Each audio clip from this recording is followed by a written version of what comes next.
Ada su'il khatimah na dua aja. Su'il khatimah kubra dengan su'il khatimah sughra. Su'il khatimah kubra yaitu mati hana selama iman.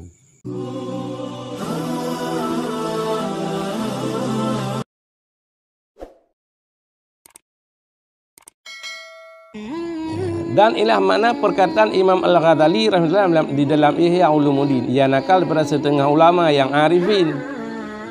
Pukul Ghazali, barang siapa tiada baginya bahagian mengetahui daripada ilmu kaum, yakni tasawuf, niscaya ditakuti atasnya itu jahat kesudahan matinya, yakni mati di dalam kejahatan, yakni di dalam maksiat, dan sekurang-kurang bahagian daripada ilmu tasawuf itu yaitu membenarkan ilmu tasawuf, mentaslimkan akan dia bagi ahlinya. Jadi kali Ghazali orang yang berfiqah mentang hana bertasawuf kadang-kadang mati kan dalam keadaan dosa raya tapi hana gedepu ke dalam dosa raya. Nyo yang bahaya.